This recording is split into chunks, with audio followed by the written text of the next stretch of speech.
चलिए हम देखते हैं सभी क्वेश्चनों के करेक्ट आंसर क्या होंगे।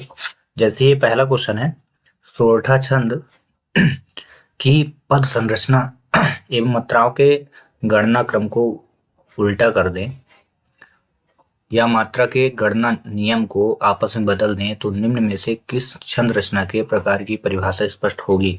मैं आपको जो भी लेक्चर पढ़ा रहा था उसमें बोल रहा था दोहा, सवैया, रोला, इनको जरूर पढ़ के जाइएगा। तो इसका करेक्ट आंसर जो है वो दोहा होगा। ठीक है।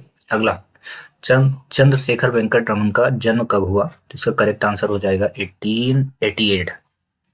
जिस प्रकार कबीर दास जी का संबंध दोहा से है उसी प्रकार शिवानी पंत, गौरा पंत शिवानी का संबंध किससे? तो ये कथावाचक है। ठीक है। अगला राजमहल शब्द में समास है तो इसका करेक्ट आंसर हो जाएगा तत्पुरुष। समास में बोला था कि आएगा, उन्हीं टॉपिक से क्वेश्चन आए हैं जो मैं लेक्चर पढ़ा रहा था आपको। मध्य प्रदेश की जीवनदायिनी नदी नर्मदा अपने उद्गम स्थल से 154 मील तक प्रवाहित होने पर दर्शनीय स्थल पर पहुंच जाती है। तो कहाँ पहुंचती है? तो इसका करेक्ट आंसर हो जाएगा भेड़ाघाट। ठीक है। अगला क्वेश्चन देखते हैं। सत्याग्रह शब्द का संधि विच्छेद है, इसका करेक्ट आंसर होगा सत्यधन आग्रह। निम्न शब्द समुच्चय में कौन सा समुच्चय सही है? तो इसका भट्ट, भट्ट का मतलब होता है योद्धा, ये बिल्कुल सही है। बाकी सब के सब रॉन्ग ऑप्शन है। सही बच्चे, ये जो भी मैं आंसर बता रहा हूं आप अपने जो भी पेपर मिला उसमें टिक करें और मैं चाहूंगा कि आप कमेंट्स करें किसके कितने आंसर सही हुए हैं। उसके बाद मैं आपको कंफर्म बता दूंगा कि आपका सिलेक्शन हो पाएगा कि नहीं। ठीक है। नंदन वंशी फूल उठी वह छोटी सी कुटिया मेरी अलंकार है, तो इसमें उपमा अलंकार होगा। मैं पहले ही बोला था लेक्चर में कि उपमा, उत्प्रेक्षा, अनुप्रास, इन अलंकारों को ज्यादा पढ़ के जाएं आप। निम्न भक्तिकालीन कवियों के जीवन विचार करते हुए तुलनात्मक रूप से किस कवि की आयु दीर्घायु मानी जाती है? तो ये करेक्ट आंसर हो जाएंगे इनके तुलसीदास जी के। ठीक है।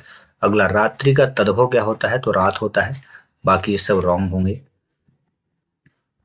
वैदिक युग में रुपए का नाम था, तो ये रुपक्रम होना चाहिए था। अब मे भी आंसर सीट आ जाए तो क्लियर होगा। मेरे अनुमान से तो रुपक्रम होना चाहिए। अब देखते हैं आगे। अगला क्वेश्चन, अपराजिता शब्द में उपसर्ग है तो ये अप हो जाएगा। पटना शहर का पुराना नाम पाटलिपुत्र होता है। राष्ट्रीय खेल दिवस कब मनाया जाता है? तो ये 29 अगस्त को मनाया जाता है। ठीक है। ये प्रीवियस ईयर क्वेश्चन पेपर में आया था और ये करेक्ट है। पिछले साल के जो पेपर थे उनमें से बहुत सारे क्वेश्चन सेम टू सेम आए हैं। चौपाई के प्रत्येक चरण में कितनी मात्राएं होती हैं? तो इसका करेक्ट आंसर होगा 16। अब आते हैं इंग्लिश के। करेक्ट प्रीपोजिशन यहाँ यूज करना था, तो जब बस या यातायात के साधन में यूज करते हैं प्रीपोजिशन की, तो यहाँ बाय आता है। इसमें देखिए एक पैसिव वॉइस हमेशा पूछा जाता है, तो मैंने बताया था मॉडल वर्ब के साथ हमेशा अगर मॉडल वर्ब है, यहाँ बिल जो है मॉडल वर्ब है, इसके साथ जब भी पैसिव वॉइस बनता है तो बी के बाद वर्ब की थर्ड फॉर्म लगती है।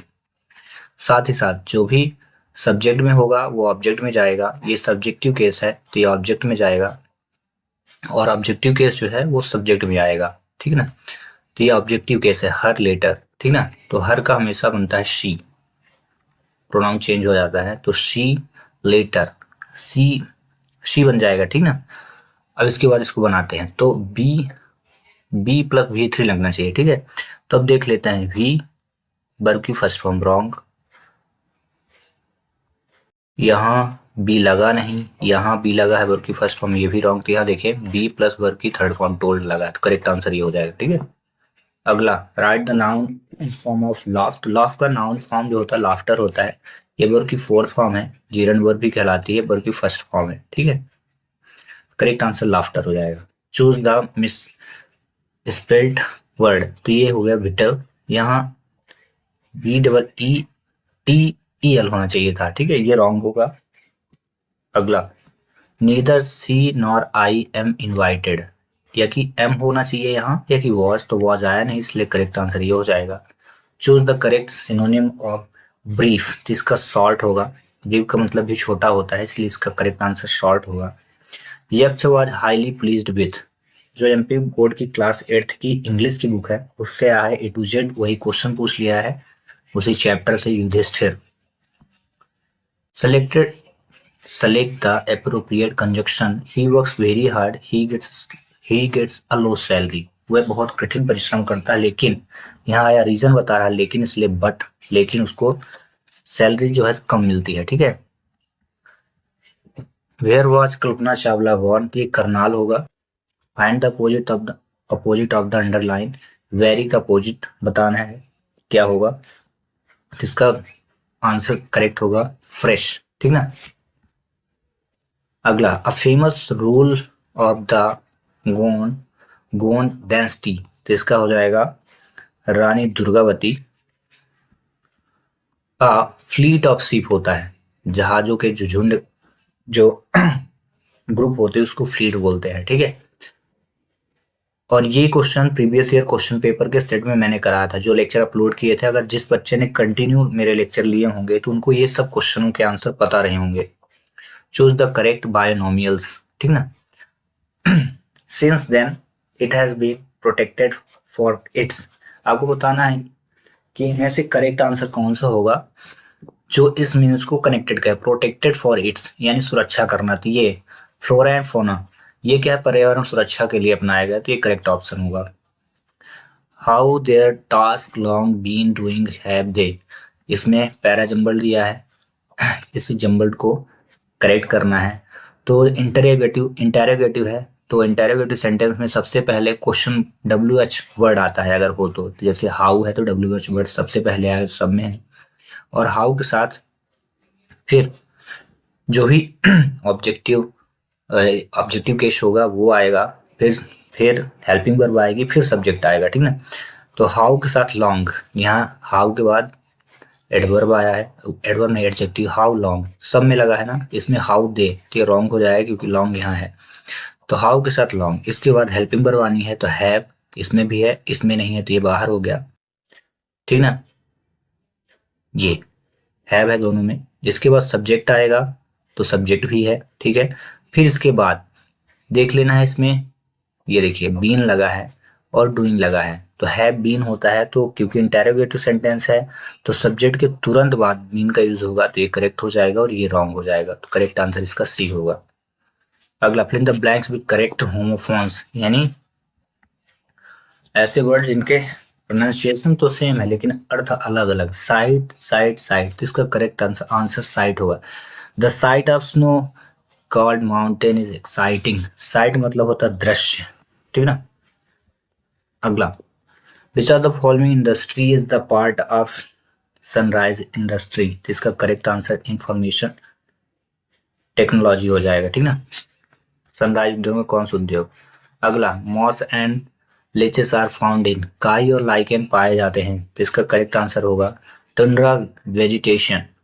अगला, through which continent tropic of Cancer Capricorn and equator pass, तो इसका करेक्ट आंसर हो जाएगा अफ्रीका।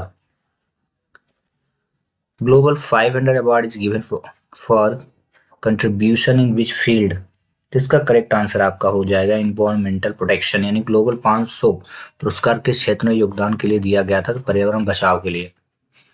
अगला क्वेश्चन देखते हैं। Which is called the backbone of modern industry, आधुनिक उद्योग में मेरुदंड किसे कहा गया है, तो इसका करेक्ट आंसर स्टील होगा। ओजोन डे इज सेलिब्रेटेड, मैंने प्रीवियस ईयर सेट जो कराए थे, लेक्चर कराए थे, उसमें ये क्वेश्चन आया था, बोला था इनको रट ले आप, 16 सितंबर। ठीक ना, 16। अगला, trade off beach of the following is prohibited by cities, CITEC द्वारा उसके व्यापार में प्रतिबंध लगाया गया, तो किसमें व्यापार में प्रतिबंध लगाया गया, तो याद रखें डॉल्फिन के। अगला, which district of Madhya Pradesh is known as a corner city, तो ये छिंदवाड़ा होता है। ठीक ना, कॉर्नर सिटी। अगला क्वेश्चन, सही बच्चे मिलाते जाएं, लास्ट में जरूर मैं चाहूंगा कि आप अपने आंसर कमेंट्स करें, पता चलेगा कि किसके कितने आंसर आए, प्लस ये भी बताएं आप कि जितना मैंने पढ़ाया था तो कितने क्वेश्चन ऐसे थे जो आपको सेम टू सेम मिले। Cultivation of vegetables fruits and flowers for commercial use is known as, वाणिज्यिक उपयोग के लिए सब्जी और फलों और फूलों पे उगाना क्या कहलाता है, तो इसको बोलते हैं पीसी कल्चर। ठीक है, हर्टिकल्चर, पीसी नहीं, horticulture. Steppes grassland are found in, steppe घास स्थान कहाँ है, स्टेपीज या स्टेपी घास स्थल कहाँ पाए जाते हैं। इसका करेक्ट आंसर हो जाएगा सेंट्रल एशिया, मध्य एशिया में। State bird of map MP in, Madhya Pradesh का राजकीय पक्षी क्या है, तो ये करेक्ट है पैराडाइज फ्लाई कैचिया, दूरराज इसी को बोलते हैं। Biodiversity international office is situated, ये भी आया था प्रीवियस ईयर क्वेश्चन पेपर, शायद 2014 के पेपर मैंने पढ़ाया था, तो इसका करेक्ट आंसर हो जाएगा रोम। अगला 43 ऑक्सबो लेक्स आर फाउंड, चाप झील पाई जाती है, ये कहाँ पाई जाती है, रिवर्स वैली में, नदी घाटी में। On beach autumnal equinox occurs, यानी शरद विषुव किस दिन होता है, तो इसका करेक्ट आंसर हो जाएगा 23 सितंबर। बायोडाइवर्सिटी हॉट स्पॉट आर, तो ये जंगल कहलाते हैं, ये भी पाया गया था सन 2014 के ही पेपर में था ये question. Bhagoria is the dance of which tribal community of Madhya Pradesh, ये भी प्रीवियस ईयर क्वेश्चन पेपर से ही उठा के दिया है, इसका करेक्ट आंसर हो जाएगा भील। अगला in the weather map the air pressure is shown, इसको बोलते हैं मिली बार, ठीक है। अयोध्या में श्री राम लला प्राण प्रतिष्ठा कार्यक्रम हुआ था, तो ये 22 जनवरी को हुआ था। अगला question, who is the first person to get Param Vir Chakra, तो इसका करेक्ट आंसर हो जाएगा सोमनाथ शर्मा जी। अगला which country has the most earthquake, कहाँ पे सबसे ज्यादा अर्थक्वेक पाया जाता है, तो ये जापान में है, भूकंप।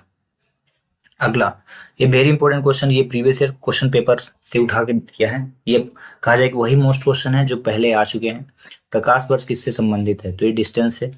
अगला आनंद मठ किसके द्वारा, वेरी इंपॉर्टेंट क्वेश्चन था, बंकिम चंद्र चटर्जी जी ने लिखा। और मध्य प्रदेश के बुंदेलखंड क्षेत्र में मुख्य रूप से कृष्ण नृत्य को फसल नृत्य के रूप में जाना जाता है, तो ये हो जाएगा करेक्ट आंसर, इसका जवारा होगा, ठीक है। किसे टाइगर ऑफ रिवर भी कहा जाता है, तो इसका करेक्ट आंसर होगा महाशीर, एक फिश है, मछली है, जिसे टाइगर ऑफ रिवर कहते हैं। अगला किस साम्राज्य ने भारत में प्रसिद्ध खजुराहो के मंदिरों का निर्माण कराया था, तो ये हो जाएगा चंदेल। नर्मदा नदी मध्य प्रदेश के किस जिले से होकर नहीं बहती है, तो ये सीधी से नहीं बहती, बाकी 3 जगह से बहती है, ठीक है। बैतूल जिले से कौन सी नदी निकलती है, तो बेतवा न करिएगा, ताप्ती निकलती है, ठीक ना। इसका करेक्ट आंसर होगा। मध्य प्रदेश विधानसभा में कितनी सीट है, तो 230, ये भी मैं बता चुका था पुराने लेक्चरों में। Which is the state tree of Madhya Pradesh, Madhya Pradesh का राजकीय वृक्ष कौन सा है, तो यह है बरगद। अहिल्याबाई निम्न में से किस राजवंश से संबंधित है, तो इसका करेक्ट आंसर हो जाएगा आपका, एक मिनट, अहिल्याबाई में से किस राजवंश से, ये होलकर हो जाएंगे, ठीक है, होलकर राजवंश। स्टैच्यू ऑफ लिबर्टी के हरे रंग का कारण क्या है, तो इसका कारण है ऑक्सीकृत तांबा, ऑक्सीडाइड कॉपर। इनमें में से किस ईंधन का ऊष्मीयमान सर्वाधिक है, तो इसको करेक्ट आप करेंगे हाइड्रोजन, ठीक है। भारत में घरों में दी जाने वाली विद्युत धारा ये होती 50 हर्ट्ज, ठीक ना।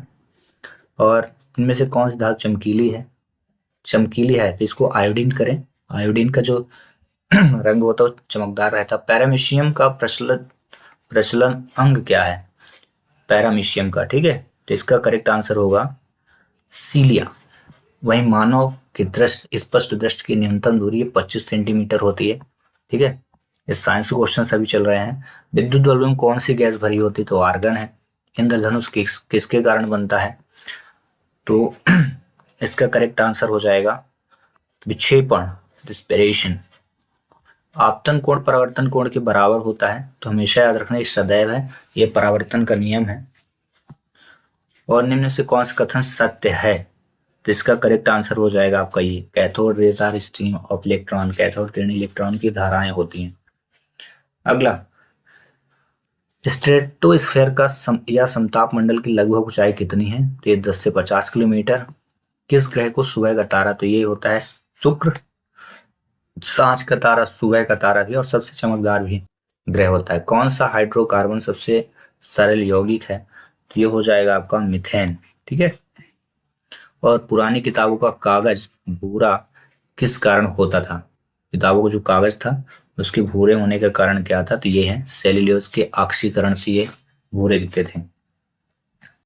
इनमें से कौन सा सर्वोत्तम विद्युत चालक है, तो इसका करेक्ट आंसर आपका सिल्वर होगा। एक मनुष्य दर्पण के सामने खड़ा होता है, उसका प्रतिबिंब उसे बड़ा दिखाई देता है। ये तब होता है जब वो दर्पण किस कैसा हो, कॉनकेव यानी अवतल दर्पण हो। विच of the following statement is correct, कौन सा कथन सही है, ठीक है ना। तो इसका ये सभी अयस्क खनिज होते हैं।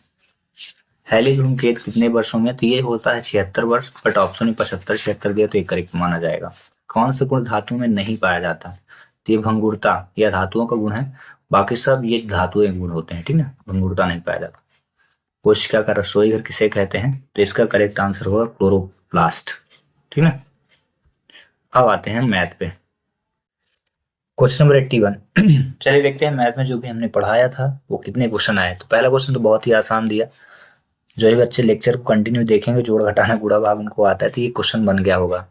पहले ब्रैकेट को इसमें सॉल्व करना था, तो 3 2 5 हुआ, ये 2 - 3 और ब्रैकेट 5 की पावर -1 ऐसे हो गया था, तो फिर -1, 2 - 3 करना था, ये माइनस में है, इसको प्लस में करने के लिए इसको रेसिप्रोकल करना है, तो 1/5 हो जाएगा, तो पावर प्लस में हो गई ऐसे। फिर -1 लगाना था, फिर 2 माइनस इस 3 का इंटू अंदर करना था, तो 3/5 हो जाता, ब्रैकेट क्लोज, फिर -1, 5 2 जा 10 करना और फिर 5, इस प्रकार करके इस क्वेश्चन को सॉल्व करना था, तो 7/5 हो जाता। फिर से -1 पावर में है, माइनस को प्लस में करने के लिए क्या चेंज करेंगे, न्यूमरेटर डिनोमिनेटर में और डिनोमिनेटर न्यूमरेटर में आएगा, यानी 5/7 इसका करेक्ट आंसर आएगा। है क्या यहाँ पे करेक्ट आंसर ये, ठीक है। अगर किसी से बना हो तो ठीक है, ना बना हो तो अगली बार के लिए आप इस क्वेश्चन को जरूर से जरूर सॉल्व कर लें। मैं एक क्वेश्चन दे देता हूँ, जो भी बच्चे देख रहे हैं प्रैक्टिस करना चाहते हैं वो इस क्वेश्चन को प्रैक्टिस करके इसका आंसर कमेंट्स करें, ठीक है। अगला क्वेश्चन देखते हैं, which of the following is not equal to 1। बहुत बच्चों ने इसमें गलती किया होगा, इसमें लिखा है कि 1 के बराबर नहीं है, बट मुझे पता है 1 देख करके तुरंत इसमें चूज किया होगा कि ये सही होगा, बट यही गलत है। इसमें बोला है कि ऐसे ऑप्शन चूज करने जो 1 नहीं आए, जिसका आंसर इसका आंसर 1 आएगा। उसका रीजन क्या है, क्योंकि पावर 0 है, ठीक है। अब इसको सॉल्व करते हैं, 2 की पावर 3 है तो इसको 2 को 3 बार लिख लेना था और 3 को 2 बार ऐसे। इसके बाद जितना डिनोमिनेटर में रख के इनको डिवाइड करना था, 3 6 जा 3 2 जा कट गया, 2 से 2 कट गया और 2 2 जा 4 कट गया, तो 1 आया, तो इसका आंसर 1 है। इसमें ये बताना जिसमें 1 ना है इसको बताना है कौन सा है। दूसरा इसकी पावर कितनी हुई, 0 है, तो 0 पावर अगर है तो 1 आंसर। 5 को 3 टाइम लिखना है ऐसे ऐसे, ठीक है। 5 × 5 और अपॉन में 5 × 25, तो देखो 5 5 जो 25, ये 25 कट गया, क्योंकि दोनों के इंटू करो 25 कट गया, अब 5 से 5 कट गया तो 1 आया। 3 ऑप्शन में 1 आ चुका है। अब इसको चलो सॉल्व कर लेते हैं। तो 2 की पावर 4 है, ठीक है, 2 की पावर 4, तो आप लिखोगे 2 को 4 टाइम ऐसे, और यहाँ 7 की पावर 0 तो 1 हुआ, 3 की पावर 0 तो 1 हुआ, तो 1 1 2 हुआ, तो 2 की पावर 3 हुई। अब 2 को 3 टाइम रखना है, 2 की पावर 3 समझ में आया, क्योंकि पावर 3 लगी। अब यहाँ से जो भी डिवाइड हो उसको डिवाइड करना था, 222 कट गया, तो आंसर क्या 2, इसका आंसर 2, तो इसका करेक्ट आंसर यही होना चाहिए था, ठीक है ये। बट मुझे कंफर्म पता है काफी बच्चों ने इसमें गलती कर दिया होगा जल्दी के कारण। मैं जानना चाहता हूँ कि कौन ऐसा महारथी है जो क्वेश्चन को अच्छे से पढ़ा नहीं और इसमें टिक किया। चलिए देखते हैं कौन वफादार बच्चा है जो कमेंट्स करेगा कि सर मेरा ये गलत हुआ है, ठीक है, और मेरी मिस्टेक से, ठीक है। चलिए आप कमेंट्स करें। इसी से मिलता जुलता एक क्वेश्चन मैं देता हूँ, उसका आंसर आप सॉल्व करें अगर आपको समझ में आ गया हो। 4 की पावर 0 × 3 की पावर 2 और अपॉन लिखा है 3 × 3 की पावर 0, इसका करेक्ट आंसर क्या होगा। अगला question, which of the following is not a perfect square. बताना है कि परफेक्ट स्क्वायर कौन सा नहीं है। काफी लेक्चरों में मैंने एक्सप्लेन किया कि क्वेश्चन आएगा आएगा आएगा। देखते हैं कितने बच्चों ने पढ़ा है। आप कमेंट्स करें कि मेरा सही हुआ है, ठीक है। नहीं है बोला है, ठीक है, तो इसका करेक्ट आंसर ये वाला होगा। ये नहीं होता, ये 24 का स्क्वायर होता है, ये 26 का स्क्वायर और ये 27 का, ठीक है। ये किसी का भी स्क्वायर नहीं होता, परफेक्ट स्क्वायर नहीं तो बाकी स्क्वायर होता है, ठीक है। अगला क्वेश्चन वेरी इंपॉर्टेंट क्वेश्चन, थोड़ा घुमा दिया था बस। एक व्यक्ति 12 रुपए में 8 संतरे खरीद कर, ठीक ना, 8 संतरे, तो एक संतरे का हम मूल्य निकालेंगे, एक संतरे का, तो हम 12 में 8 का भाग कर देते हैं तो कितना आ जाएगा, 8 वन जा 8, फिर 4 बचेगा 40, तो 8 पंचे 40 यानी 1.5 आएगा। उसके बाद हम सेलिंग प्राइस निकालेंगे, और सेलिंग प्राइस मतलब 15 में आप 6 का डिवाइड करेंगे, 15/6 कितना आ जाएगा, 6 कम 6, 3 6 पंचे 6 कम 6, और 6 ही दिया है ना, 6 कम 6 हो जाएगा, 6 दूनी 12, ठीक है, क्योंकि 15 में 6 का भाग करोगे दो बार जाएगा, बचेगा 3 6 पंचे 30, ठीक ना। 1.5 रुपए में खरीदा और 2.5 रुपए में बेच दिया। अब बोल रहा कि 8 रुपए में अगर 8 संतरे मुझे बेचना हो तो लाभ या हानि बताना है, तो पहले आप 8 का इंटू करिए दोनों में, 15 अट्ठे 120 ये हुआ, ठीक है, पॉइंट लगाएंगे एक अंक बाद, ऐसे 25 अट्ठे 200, पॉइंट एक अंक बाद। तो देखो कॉस्ट प्राइस जो है, मतलब खरीदा 12 रुपए में 8 संतरों को, अब बेचा 20 रुपए में, तो लाभ हुआ कि हानि, बिल्कुल लाभ होगा। तो कितने रुपए का होगा, दोनों को आप सब्ट्रैक्ट कर दो तो 8 रुपए का प्रॉफिट होगा। ये इसी से मिलता जुलता एक क्वेश्चन मैं आपको दे देता हूँ प्रैक्टिस करने के लिए, ठीक है, अगली बार के लिए, क्योंकि अभी इसके बाद तुरंत मॉडल स्कूल का पेपर है जो रीवा में है, तो उसका पेपर है, तो सेम टू सेम क्वेश्चन आएंगे, प्रैक्टिस करते रहिए, छोड़िएगा नहीं। तो यहाँ 12 था तो मैंने इसको 24 कर दिया, 8 था तो 16 कर दिया, 15 था तो 30 कर दिया, और 6 था तो 12 कर दिया, और 8 था तो 16, समझ गए, मैंने नंबर चेंज कर दिए। तो 16 संतरे बेचने में लाभ होगा कि हानि, आपको बताना है। अगला क्वेश्चन देखते हैं, 85, the present population of village is 10,000। अगर वर्तमान जनसंख्या जो है 10,000 है, 2% की दर से प्रतिवर्ष जनसंख्या बढ़ रही है, तो 2 वर्ष के बाद जनसंख्या कितनी होगी, अमाउंट निकालना है टोटल। तो इसके लिए सोल्यूशन क्या था, इस फार्मूले को आप लगा लेते, करेक्ट आंसर तक पहुंच जाते, 1+r/100 की पावर n। और ये मैं काफी बार लेक्चर में पढ़ाया हूँ। पॉपुलेशन थी 10,000 की, ठीक है, 1+r की वैल्यू 2/100 की पावर n कितना है, 2 ईयर का था। इसके बाद इसका इंटू करना था 1 में, और जितने इंटू करने के बाद आते थे इसे ऐड करते, इसको एज इट इज ऐसे लिखे रहते हैं, तो कितना हो जाता है, 102/100 की पावर 2। अब इतना करने के बाद आपको इनको लिख करके इसको 2 बार इंटू करना था, पावर 2 होने के कारण, ऐसे ऐसे। अब देखो 1 2 3 4, 4 0, 1 2 3 4, ये 4 0 कट गए तो बचा कितना, 102, और इंटू 102, इनका दोनों का इंटू 104/04 आएगा, ठीक है, ठीक करेक्ट आंसर था। अब आई होप कि आपको ये समझ में आ गया होगा। तो इसी तरह एक मिलता जुलता क्वेश्चन मैं देता हूँ, 20,000 रुपए, 20,000 रुपए नहीं, 20,000 जनसंख्या थी, और 2 वर्ष 2% की जगह 2% ही रखते हैं, ठीक है, और 2 वर्ष के लिए, अगर 2 वर्ष बाद जनसंख्या कितनी हो जाएगी यदि प्रतिवर्ष 2% इंक्रीजिंग हो तो, ठीक है, बट इसका करेक्ट आंसर 10404 होगा। 86, how many sides does a regular polygon, ये 3 चैप्टर से आया, एनसीईआरटी के चैप्टर क्लास 8th से, और इस क्वेश्चन को मैं पढ़ाया था अपने लेक्चर में, शुरू के लेक्चर में बताया था कि इस प्रकार क्वेश्चन आएगा। इसमें क्या करना था, 360 में 24 का डिवाइड कर देते तो साइड पता चलती, तो इसका करेक्ट आंसर 15 होगा, ठीक है। ऐसे ही अगर 24 की जगह मैं 50 डिग्री दे दूं तब क्या करेक्ट आंसर होगा, मैं देखता हूँ कौन सा पहले करेक्ट करेगा इसको। 87, ये स्टैंडर्ड फॉर्म आया था, ये भी आपके एनसीईआरटी से A to Z क्वेश्चन उठा के दिया। इसका मानक रूप स्टैंडर्ड फॉर्म कैसे लिखना था, जितना नंबर है देखो 0.000, कितने जीरो, 4 जीरो है, 35। इसमें एक काम करना था आपको, पॉइंट हमेशा, ये जैसे 35 है ना, पॉइंट हमेशा शुरू से एक अंक बाद लगना है, ये 35 नंबर लिखना है, इसके तुरंत बाद यहाँ पे लगना है पॉइंट, ठीक है। तो काउंट कर लो भाई, यहाँ तो लगना ही पॉइंट है, कितने नंबर, 1 2 3 4 5, तो 10 × 5 करना था, इनको काउंट किया तो 5 आया ना, इसलिए 10 की पावर 5 है। अब एक बात इसमें नोट करने लायक है, अगर क्वेश्चन पॉइंट में हो तो पावर माइनस आएगी, अगर क्वेश्चन प्लस में होता तो फिर वो पॉइंट हटा होता, मतलब पॉइंट ना लगा होता तो फिर पावर माइनस में ना आके बस सिंपली आंसर आ जाता, माइनस लगता ही नहीं, आंसर आ जाता, उसका करेक्ट आंसर ही हो जाएगा, ठीक है। चलिए इसी से मिलता जुलता एक क्वेश्चन मैं आप बच्चों को दे रहा हूँ, चलिए कमेंट्स करिए किसका किसका ये आंसर सही हुआ है, ठीक है, इस क्वेश्चन का करेक्ट आंसर क्या होगा। अब ये पहली दूसरी तीसरी के बच्चों वाला क्वेश्चन दे दिया, भाजक भाज्य भजनफल शेष, भाजक भाज्य भजनफल शेष। अब क्या, तो यहाँ भागफल है, यही वस्तु बचा है, ये करेक्ट आंसर आना था, खत्म। अगला, ये स्टेटमेंट दिया पैरेललोग्राम, 4 चैप्टर में भी, 3 या 4 चैप्टर, 3, हाँ 3 चैप्टर से ही दे दिया, ठीक ना।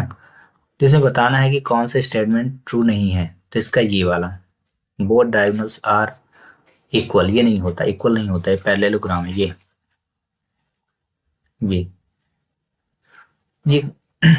ये पैरेलल होते हैं, इनको बोलते हैं पैरेलल साइड बोलते हैं, जिसको बोलते हैं ना अपोजिट, ये अपोजिट साइड आर पैरेलल, ये कहलाई। पैरेलल तो हो गई भाई, ठीक है, एक रूल काम कर गया, ठीक है ना। अगला लिखा सम्मुख भुजाएं बराबर होती हैं, ये वाली साइड और ये वाली साइड भी बराबर है, ठीक है।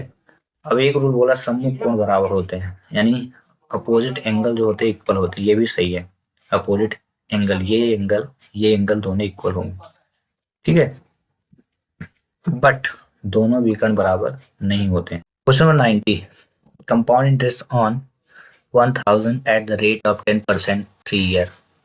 इसमें आपको चक्रवृद्धि ब्याज बताना था, इसको भी मैं आपको पढ़ाया था लेक्चर में, CI is equal A minus P होता है, बट A निकालने का formula P bracket 1 plus R upon 100 power n। इस क्वेश्चन को इस प्रकार सॉल्व करना था, P की वैल्यू 1000 थी, 1 प्लस रेट आपको दिया था 10% का, और अपॉन में 100 की पावर 3 थी, ठीक है। अब यहाँ पे 1000 लिख करके इसको उसी प्रकार ऐड करना है, 1 से ऐड करके इसमें 1 से मल्टीप्लीकेशन, फिर इसमें ऐड, तो कितना हो जाएगा 110 बटे 100 की पावर 3। इतना करने के बाद आपको यहाँ पे 1000 लिख करके इसको 3 टाइम लिखना था, 110, इस प्रकार 110। थोड़ा बेसिक बता दिया, बहुत बेसिक ऐसे। अब यहाँ से जो भी डिजिट कटे तो काट डालें, 1 0 2 0 3 0 1 2 3, फिर 1 0 से 1 0, फिर इस 0 से ये 0 और इस 0 से ये 0, ठीक है। इसके बाद 2 2 4 और 2 6, 6 0 कटना है, ठीक ना। तो 3 2 5 1 6, एक ये बच गया, ठीक ना। जितना बचा है ना उसका आपको मल्टीप्लाई करना था, तो ये 11 का क्यूब हो गया, इंटू किए तो इतना है 1331, ये अमाउंट निकला। और CI कंपाउंड इंटरेस्ट निकालने के लिए क्या करना है, अमाउंट जितना आएगा ना उसमें आपको इसे सब्ट्रैक्ट करना था, तो आप जैसे ही सब्ट्रैक्ट करोगे तो कितना आएगा 331, तो करेक्ट आंसर ये होना था। किसका किसका सही आया है और किसने तुक्का मारा है, अब आप ही जाने, कमेंट्स करें, जानना चाहते हैं किसने हकीकत में फार्मूले को याद किया था, ठीक है। इसी से मिलता जुलता एक क्वेश्चन मैं आपको दे देता हूँ, यहाँ पे 1000 की जगह 2000 दे दिया हूँ, ठीक है, और ये जैसा है वैसे ही रहने देता हूँ, देखता हूँ करेक्ट आंसर किसका आएगा, और टाइम भी वही है। अगला क्वेश्चन पूछा था, दर्शाई की आकृति के क्षेत्रफल का सूत्र क्या है। ये देखो, ये सर्कल होता है, ये सर्कल कंप्लीट, जब सर्कल कंप्लीट रहता है ना तब यहाँ पे देखो फार्मूला लिखा है पाई आर स्क्वायर 2 पाई आर, ठीक है। यहाँ पे क्षेत्रफल बोला है, ये एरिया, तो जब ये पूरा का पूरा सर्कल कंप्लीट होता है तो इसका एरिया का फार्मूला पाई आर स्क्वायर होता है, ठीक है। और जैसे ही हम हाफ करते हैं, जैसे ये हाफ है, हाफ का मतलब 1/2 होता है, इसलिए पाई आर स्क्वायर, इसका इंटू कर देना, और पाई आर स्क्वायर में जैसे 2 का डिवाइड करते हैं तो ये बन जाता, तो फार्मूला ये बनता, ठीक ना।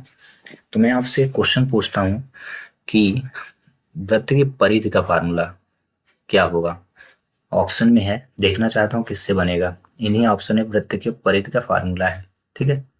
अगला क्वेश्चन, यदि -1 को 16 टाइम मल्टीप्लाई करें तो क्या आएगा। तो एक चीज बताता हूँ, देखो -1 -2 -1, ठीक है, माइनस माइनस प्लस हुआ और एक एक एक, यानी मैंने इसको 2 बार इंटू किया, कितने बार ध्यान रखना, 2 बार, और 2 क्या है इवन नंबर, इसी को बोलते हैं सम संख्या। मतलब अगर -1 का सम टाइम इवन टाइम अगर मल्टीप्लिकेशन करें तो प्लस आता है, ठीक है। यानी 2 बार मल्टीप्लिकेशन करेंगे तो प्लस, तो 4 बार में भी प्लस, तो 8 में भी प्लस, 10 में भी प्लस, 12 में प्लस, 16 में भी प्लस। उसका रीजन क्या है, क्योंकि इवन नंबर है।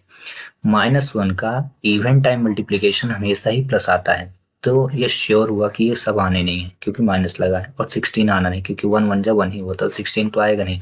करेक्ट आंसर 1 होगा। ठीक है, अगला इसी में एक क्वेश्चन मैं देता हूँ, अगर आप इंटेलिजेंट हैं तो बताइएगा। -1 into -1 into that that dash -9 time, minus नहीं 9 टाइम करना है, यानी 9 बार। अगर -1 का 1 का मल्टीप्लीकेशन करें तो कितना आएगा।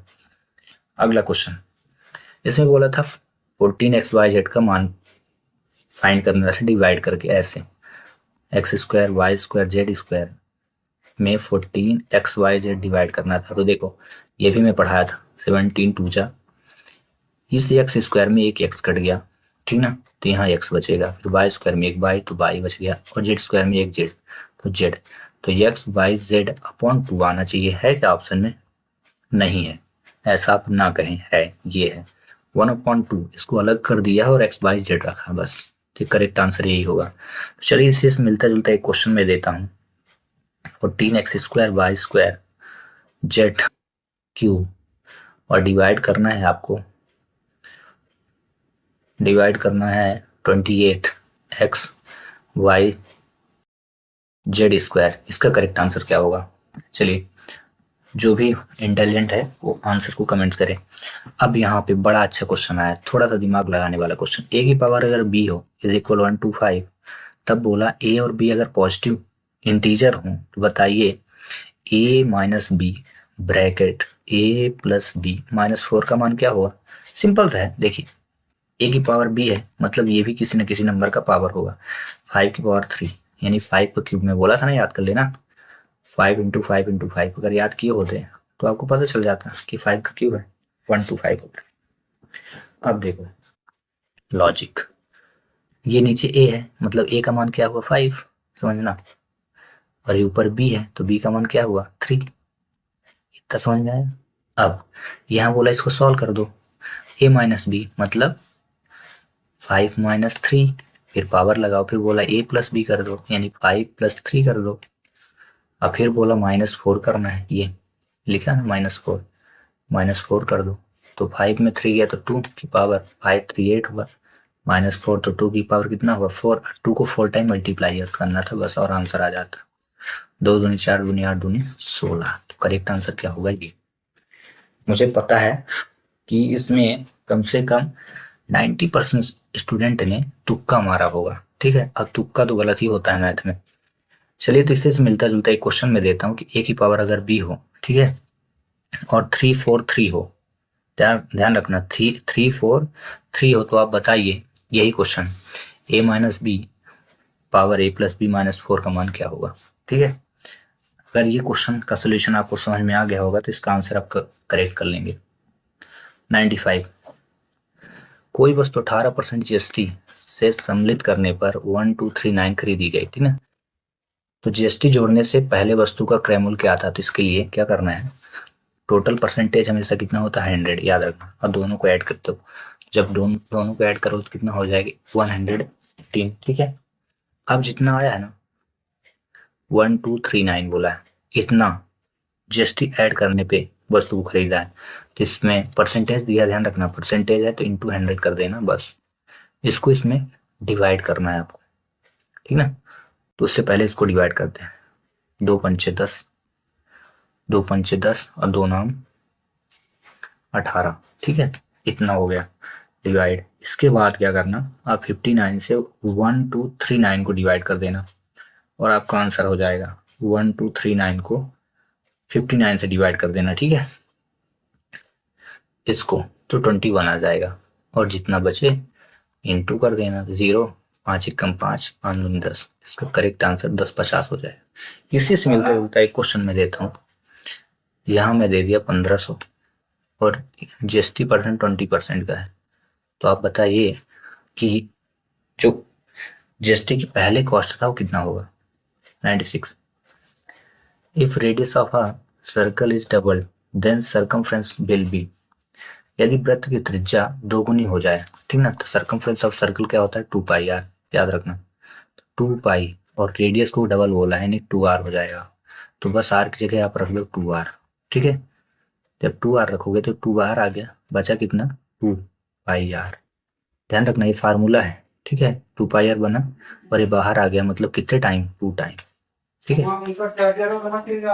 तो अगर मैं ये कहूँ कि यदि वृत्त के त्रिज्या को 2 गुने की जगह 4 गुना कर दिया जाए तो करेक्ट आंसर क्या आएगा। ठीक है, देखते हैं। ध्यान रखना इस फार्मूले को जब सॉल्व करें ना, फार्मूले में चेंजेस नहीं आना चाहिए। मुझे 2πr चाहिए तो 2πr ही होना चाहिए, बाकी जो एक्स्ट्रा बचेगा वो इसका आंसर होगा। अगला, अब ये देखो, मैं एक लेक्चर में बोला था 8th आइडेंटिटी होती हैं, 8 सरसंहिकाएं। वही 8 सरसंहिकाओं में से क्वेश्चन पूछता है, तो ये चौथी सरसंहिका पूछ लिया, और जिसने पढ़ के गया होगा लेक्चर या कि फार्मूले याद किया होगा अपनी एनसीईआरटी का, उसको बन गया होगा। तो इसका करेक्ट आंसर ये होगा x+a ब्रैकेट x+b। और ये जो फार्मूले हैं ना 9th क्लास में आपको मिलेगा, 9th में आपको 2.3 के जस्ट एक्सरसाइज के जस्ट नीचे ही शुरू हो जाएंगे। अगला 98 गाइड दिया है, तो इसकी x की वैल्यू क्या होगी। ठीक ना, तो इसमें जनरली सॉल्व क्या करना था, 4x = 40 करके 4 से इसको डिवाइड करना था, तो x की वैल्यू कितनी आ जाती, 10। बस ये सॉल्व। इसी से मिलता जुलता एक क्वेश्चन यहाँ 6x है और यहाँ 3.6 दिया है, बताइए x की वैल्यू क्या हो सकती है। ठीक है, अगला, ये वेरी इंपॉर्टेंट क्वेश्चन, काफी बार एग्जाम में पूछा गया था, मुझे बताना भूल गया था। एनसीईआरटी का ही क्वेश्चन ये भी, इसको आयलर सूत्र बोलते हैं। ठीक ना, इसका करेक्ट आंसर ये होगा।